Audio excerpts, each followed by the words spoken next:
आजकल की भागदौड़ भरी जिंदगी में ना रिश्तों को सहेजना और खासतौर पे शादी जैसे अहम रिश्ते को कामयाब बनाए रखना सच में एक बड़ी चुनौती जैसा लगता है।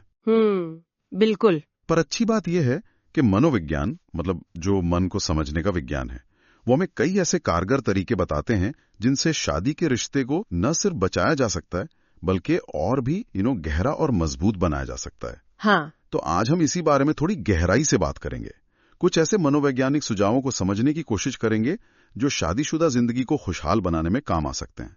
चलिए शुरू करते हैं। बिल्कुल। देखिए, शादी सिर्फ दो लोगों का साथ रहना भर नहीं है। अच्छा। ये असल में दो अलग दुनियाओं का, दो अलग सोच और दो अलग अलग परवरिशों का मेल है। सही बात है। तो जाहिर है इसमें अपनी मुश्किलें और जटिलताएं होती हैं। मनोविज्ञान हमें इन्हीं जटिलताओं को समझने और रिश्तों में एक तरह का संतुलन बनाने के लिए कुछ वैज्ञानिक आधार और रास्ते दिखाता है। और सबसे अहम बात यह है कि ये सिर्फ किताबी बातें नहीं है, ये वो नुस्खे हैं जिन्हें रोजमर्रा की जिंदगी में आजमाया जा सकता है, अमल में लाया जा सकता है। तो सबसे पहले किस चीज पर ध्यान देना जरूरी है? मेरे ख्याल से शुरुआत तो बातचीत से ही होनी चाहिए, है ना? आपने बिल्कुल सही पकड़ा। संवाद यानी कम्युनिकेशन, ये किसी भी रिश्ते की और खासकर शादी की जान है। जान है, बिल्कुल। कुछ स्टडीज तो ये भी कहती हैं कि शादीशुदा जोड़ों के बीच लगभग सोचिए 70% समस्याएं सिर्फ इसलिए पैदा होती हैं या बढ़ जाती हैं क्योंकि उनके बीच ठीक से बातचीत नहीं हो पाती। 70%? ये तो बहुत बड़ा आंकड़ा है ना? ये दिखाता है कि अगर बातचीत का तरीका सही हो तो शायद बहुत सी मुश्किलें तो शुरू ही नहीं होंगी या आसानी से सुलझ जाएंगी। बिल्कुल। तो सही तरीके से बातचीत का मतलब क्या है फिर? क्या सिर्फ अपनी बात कहना? नहीं, सिर्फ अपनी बात कहना काफी नहीं है। सही बातचीत हमेशा दो तरफा होती है। इसमें अपनी भावनाओं, जरूरतों और परेशानियों को साफ और ईमानदारी से अपने साथी के सामने रखना शामिल है। लेकिन उतना ही जरूरी है अपने साथी की बात को ध्यान से सुनना और समझने की कोशिश करना। कई बार हम सुनते इसीलिए हैं ताकि जवाब दे सकें, समझने के लिए नहीं। हाँ, ये बात तो है। ये बहुत कॉमन है और शायद शब्दों का चुनाव भी बहुत मायने रखता होगा। मैंने सुना है कि तुम की बजाय मैं से वाक्य शुरू करना बेहतर होता है। हाँ, बिल्कुल। जैसे ये कहने की बजाय कि तुम हमेशा मेरी बात काटते हो, शायद ये कहना कि जब मेरी बात पूरी होने से पहले काटी जाती है तो मुझे लगता है कि मुझे सुना नहीं जा रहा है, कुछ ऐसा। बिल्कुल सही। ये मैं वाले वाक्य, इनका मनोवैज्ञानिक असर कमाल का होता है। अच्छा, कैसे? आरोप लगाने के बजाय अपनी भावना या अपने अनुभव पर ध्यान खींचते हैं। जब कोई कहता है मुझे ऐसा महसूस होता है तो सामने वाला एकदम से डिफेंसिव नहीं होता। हाँ, बचाव की मुद्रा में नहीं आता। बिल्कुल, बल्कि उसकी बात को समझने की गुंजाइश बनती है। इससे गलतफहमियां कम होती हैं जो धीरे धीरे रिश्ते में शक और दूरी पैदा कर देती हैं। साफ और सम्मानजनक बातचीत ही असल में भरोसे की नींव डालती है। ये मैं वाले वाक्य तो सच में बहुत काम के लग रहे हैं। इसको प्रैक्टिस करना पड़ेगा। अच्छा, बातचीत के बाद दूसरा अहम नुस्खा क्या हो सकता है? दूसरा जरूरी पहलू है भावनात्मक जुड़ाव, जिसे अंग्रेजी में इमोशनल कनेक्शन कहते हैं। Emotional connection? इसे समझने के लिए मनोविज्ञान में एक बड़ी दिलचस्प अवधारणा है, emotional bank account. Emotional bank account? ये कैसा बैंक अकाउंट है? इसमें पैसे जमा होते हैं? नहीं, पैसे नहीं, भावनाएं। इसे ऐसे समझिए कि हर रिश्ते का अपना एक अनदेखा भावनात्मक खाता होता है। ओके। जब आप अपने साथी के लिए प्यार जताते हैं, उनकी तारीफ करते हैं, मुश्किल में उनका साथ देते हैं, उनकी परवाह करते हैं, तो आप इस खाते में जैसे कुछ पॉजिटिव पॉइंट्स जमा कर रहे होते हैं। अच्छा। ये आपके रिश्ते की भावनात्मक पूंजी है। और अगर हम शिकायतें करते हैं, नुक्ताचीनी करते हैं या उन्हें नजरअंदाज करते हैं तो आप उस खाते से पॉइंट्स निकाल रहे होते हैं, विथड्रॉ कर रहे होते हैं। ओह। अगर खाते में जमा ज्यादा है तो कभी कभार की निकासी, छोटी मोटी अनबन या गलती, उससे रिश्ता दिवालिया नहीं होता। लेकिन अगर आप लगातार निकालते ही रहेंगे और जमा कुछ नहीं करेंगे तो जाहिर है खाता खाली हो जाएगा और रिश्ता कमजोर पड़ जाएगा। वाह, ये तो बिल्कुल नई तरह से सोचने का नजरिया है। छोटी छोटी चीजें जैसे तारीफ कर देना या हाथ पकड़ लेना या सिर्फ शुक्रिया कह देना, ये सब उस अकाउंट में डिपॉजिट का काम करती हैं। बिल्कुल। ये छोटे छोटे लगने वाले काम बहुत बहुत मायने रखते हैं। ये लगातार आपके साथी को ये संदेश देते हैं कि आप उनकी कदर करते हैं, वो आपके लिए महत्वपूर्ण है। यही भावनात्मक जुड़ाव मुश्किल वक्त में रिश्ते को थामे रखता है। ये वो सुरक्षा कवच है जो छोटे मोटे चोटों से रिश्ते को बचाता है। ये इमोशनल बैंक अकाउंट वाली बात तो वाकई ध्यान रखने लायक है, बहुत जरूरी है। चलिए अब तीसरे नुस्खे पर आते हैं।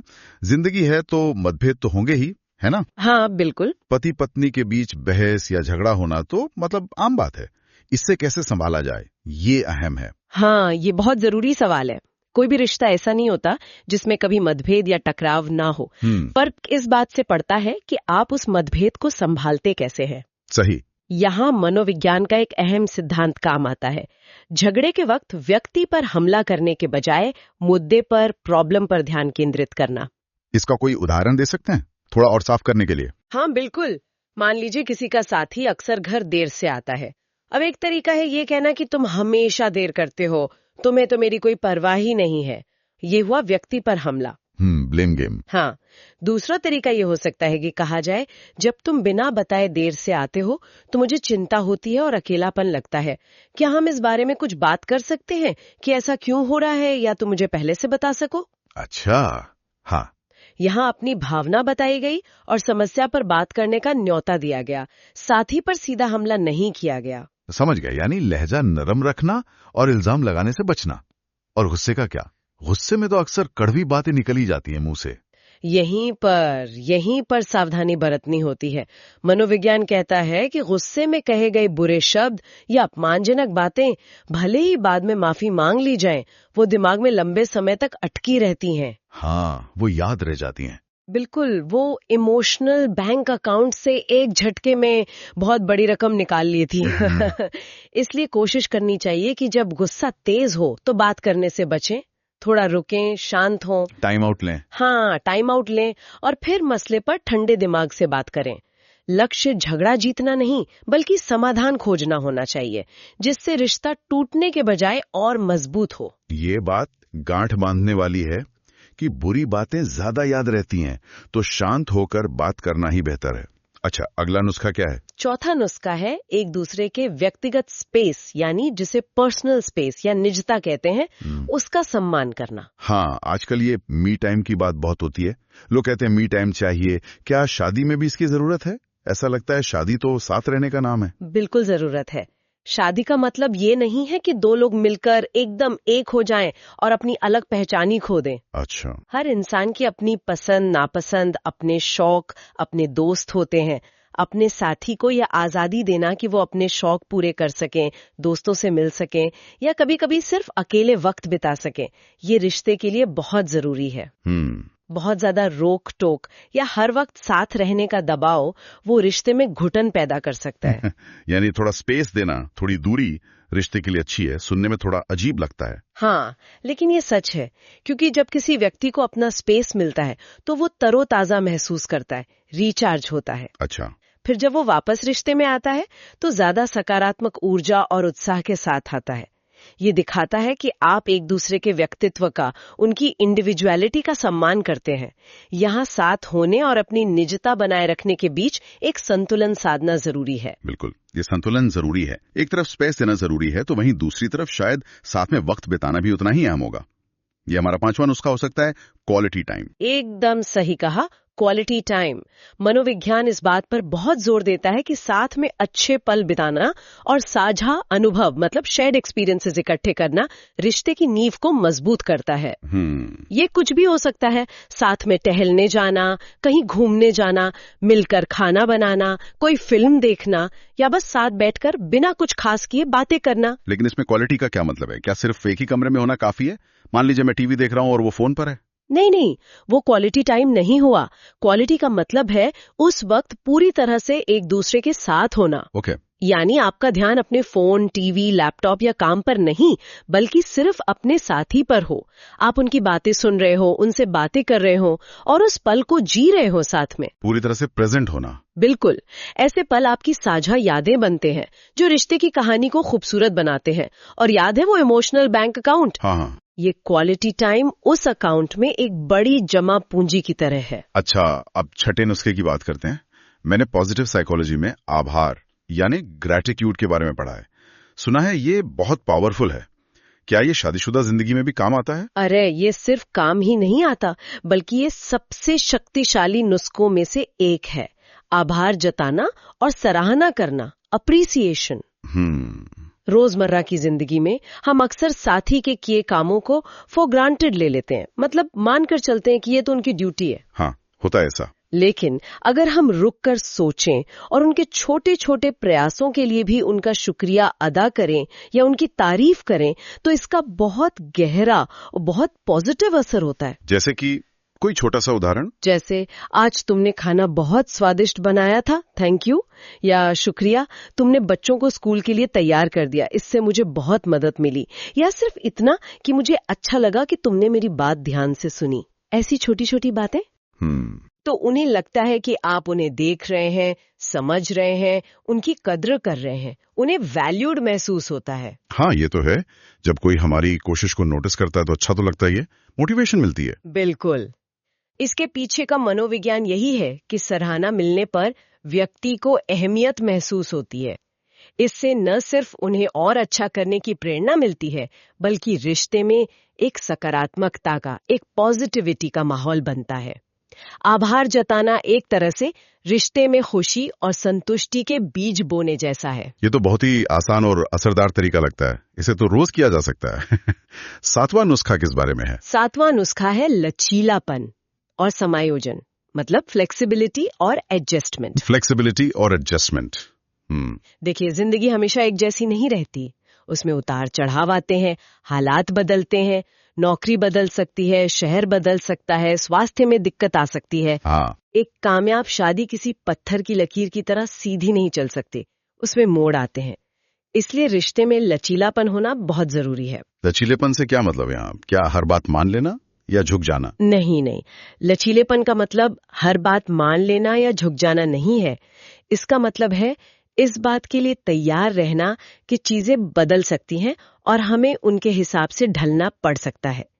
इसका मतलब है मैं ही सही हूं वाली सोच को छोड़कर हमारे लिए क्या बेहतर है वाली सोच अपनाना। अच्छा, हमारे लिए? हाँ, इसमें समझौते यानी कॉम्प्रोमाइज और आपसी बातचीत से हल निकालने यानी नेगोशिएशन की गुंजाइश होती है। कभी एक साथ ही थोड़ा एडजस्ट करे, कभी दूसरा। यानी जिद्दी ना होना और बीच का रास्ता निकालने को तैयार रहना, सिचुएशन के हिसाब से ढल जाना। बिल्कुल। इसका मनोवैज्ञानिक फायदा ये है कि जो रिश्ते लचीले होते हैं वो जिंदगी के बड़े बदलावों या संकटों का सामना ज्यादा बेहतर ढंग से कर पाते हैं। वो टूटते नहीं, बल्कि मुश्किलों के हिसाब से ढल जाते हैं। ये दिखाता है कि रिश्ता एक टीम की तरह काम कर रहा है, जहां दोनों खिलाड़ी हालात के हिसाब से अपनी रणनीति बदलने को तैयार हैं। टीम की बात आई तो शायद आठवां नुस्खा इसी से जुड़ा होगा, टीम वर्क जैसा कुछ। हाँ, कुछ वैसा ही। आठवां नुस्खा है साझा लक्ष्य यानी शेयर्ड गोल्स। Shared goals? जब पति पत्नी का भविष्य को लेकर कोई साझा सपना या नजरिया होता है तो उनका रिश्ता ज्यादा मजबूत और उद्देश्यपूर्ण, मतलब पर्पसफुल महसूस होता है। ये लक्ष्य किस तरह के हो सकते हैं? बड़े लक्ष्य हैं या छोटे भी? ये कुछ भी हो सकते हैं, बड़े भी छोटे भी। जैसे मिलकर अपना घर खरीदने का लक्ष्य, या बच्चों की पढ़ाई या करियर के लिए योजना बनाना, या फिर रिटायरमेंट के बाद साथ में दुनिया घूमने का सपना। वाह। या फिर मिलकर कोई नया हुनर सीखना या कोई सामाजिक काम करना। जरूरी ये है कि वो लक्ष्य साझा हों, मतलब दोनों के लिए मायने रखते हों। दोनों की मर्जी से। हाँ, जब आप साथ मिलकर इन लक्ष्यों के लिए योजना बनाते हैं और काम करते हैं तो मैं और तुम की जगह हम की भावना मजबूत होती है। हाँ, जब पता हो कि मंजिल एक है तो सफर शायद थोड़ा आसान लगता है। ये टीम वाली भावना को जरूर बढ़ाता होगा। बिल्कुल, ये रिश्ते को एक दिशा देता है और भविष्य के लिए एक उम्मीद जगाता है। इससे दोनों के रिश्ते के प्रति जो कमिटमेंट है वो भी गहरी होती है। ठीक है, अब 9वें नुस्खे पर आते हैं। इंसान है तो गलतियां तो होंगी, है ना? मुझसे भी, साथी से भी। ऐसे में क्या करना चाहिए? यहीं पर 9वां नुस्खा काम आता है, क्षमा यानी माफ कर देना और बातों को दिल से ना लगाना, फॉरगिवनेस। फॉरगिवनेस। कोई भी इंसान परफेक्ट नहीं होता। आपके साथी से भी गलतियां होंगी और आपसे भी।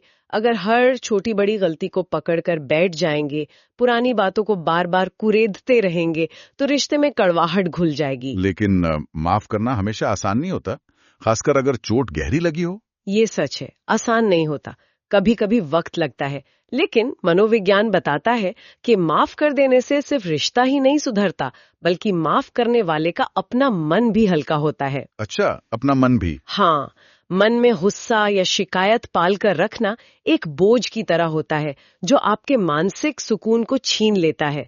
जब आप माफ करते हैं तो आप उस बोझ से, उस नेगेटिविटी से आजाद होते हैं। और रिश्ते के स्तर पर माफी भरोसे को दोबारा बनाने का रास्ता खोलती है। अगर आपके साथी ने ईमानदारी से अपनी गलती मानी है और माफी मांगी है, तो उसे स्वीकार करना रिश्ते को आगे बढ़ने का मौका देता है। हाँ, ये समझना जरूरी है कि माफी का मतलब ये नहीं कि गलत व्यवहार को नजरअंदाज किया जाए, खासकर अगर वो बार बार हो रहा हो। लेकिन रोजमर्रा की छोटी मोटी चूकों और अनजाने में हुई गलतियों के लिए माफ करने का जज्बा रिश्ते को स्वस्थ रखता है। ये बहुत जरूरी बात है, माफ करना सीखना। और आखिर में 10वां नुस्खा क्या है? 10वां और आखिरी नुस्खा शायद थोड़ा अलग लगे, लेकिन बहुत महत्वपूर्ण है। वो है जरूरत पड़ने पर मदद लेने से ना हिचकिचाना। मदद लेना? किससे मदद? दोस्तों से, परिवार से? उनसे भी बात की जा सकती है, लेकिन यहाँ मतलब है किसी पेशेवर से, जैसे कोई मैरिज काउंसलर या रिलेशनशिप थेरेपिस्ट। ओह, प्रोफेशनल हेल्प। हाँ, कई बार ऐसा होता है कि रिश्ते में समस्याएं इतनी बढ़ जाती हैं या बातचीत इतनी बंद हो जाती है कि पति पत्नी खुद उन्हें सुलझा नहीं पाते, उनके अपने तरीके काम नहीं कर रहे होते। ऐसे में किसी विशेषज्ञ की मदद लेना कमजोरी की निशानी नहीं है, जैसा कुछ लोग सोचते हैं, बल्कि ये समझदारी है। बिल्कुल, ये दिखाता है कि आप अपने रिश्ते को महत्व देते हैं और उसे बचाने के लिए गंभीर प्रयास करने को तैयार हैं। एक प्रशिक्षित काउंसलर या थेरेपिस्ट आपको बातचीत के बेहतर तरीके सिखा सकता है, समस्याओं की जड़ तक पहुंचने में मदद कर सकता है, एक नया नजरिया दे सकता है। हाँ, और आपको वो औजार या स्किल्स दे सकता है जिनकी मदद से आप अपने रिश्ते को फिर से पटरी पर ला सकें। वो एक निष्पक्ष तीसरा व्यक्ति होता है जो उन पैटर्न या मुद्दों को देख सकता है जिन्हें शायद आप दोनों नहीं देख पा रहे हों। मदद मांगना असल में रिश्ते को प्राथमिकता देना है। तो हमने आज शादीशुदा जिंदगी को बेहतर बनाने के लिए 10 मनोवैज्ञानिक नुस्खों पर बात की। हाँ, अगर संक्षेप में देखें तो खुलकर और सम्मान से बात करना, संवाद, हाँ संवाद, भावनात्मक जुड़ाव का वो बैंक अकाउंट भरते रहना, इमोशनल बैंक अकाउंट, हाँ, झगड़ों को समझदारी से सुलझाना, व्यक्ति पर नहीं मुद्दे पर फोकस करना, एक दूसरे को पर्सनल स्पेस देना, साथ में क्वालिटी टाइम बिताना, छोटी छोटी बातों के लिए भी आभार जताना और तारीफ करना, मुश्किलों में लचीलापन दिखाना, एडजस्ट करना, फ्लेक्सिबिलिटी, भविष्य के लिए साझा सपने देखना, शेयर्ड गोल्स, गलतियों को माफ करना सीखना, और हाँ, जरूरत पड़ने पर मदद लेने में संकोच ना करना। बिल्कुल, ये सब बातें सुनने में शायद सीधी साधी लगें, लेकिन इन्हें लगातार अमल में लाना ही वही असली काम है, असली चुनौती है। हाँ, और उन सब बातों से जो एक बड़ी तस्वीर उभरती है वो शायद ये है कि एक कामयाब शादी का राज किसी परफेक्ट इंसान को ढूंढने में उतना नहीं है जितना कि एक ऐसे साथी के साथ अच्छी समझ और तालमेल बनाने में है जो शायद परफेक्ट ना हो, जैसे हम खुद भी नहीं हैं। बिल्कुल सही। प्यार, आपसी समझ, सम्मान और साथ मिलकर चलने का इरादा, शायद यही वो चीजें हैं जो किसी भी शादी को लंबे समय तक खूबसूरत और सफल बनाती हैं। आपने बहुत अच्छी तरह से सार बताया, और शायद यहाँ एक और बात सोचने लायक है। ये सारे नुस्खे अपनी जगह बिल्कुल सही हैं, लेकिन हर रिश्ता अनोखा होता है, हर इंसान अलग होता है, और समय के साथ दोनों बदलते भी हैं। हाँ, ये भैया। तो असली चुनौती शायद यह है कि इन सामान्य सिद्धांतों को अपने खास रिश्ते और बदलते हुए हालात में लगातार कैसे लागू किया जाए। ये निरंतर सीखने की और अपने साथी के साथ मिलकर रिश्ते को विकसित करने की प्रक्रिया है। ये शायद कभी खत्म नहीं होती। ये सोचना कि ये सीखने की प्रक्रिया हमारे अपने रिश्ते में कैसी दिख सकती है, शायद हमें और गहरे स्तर पर जुड़ने में मदद करे। एक सतत प्रयास।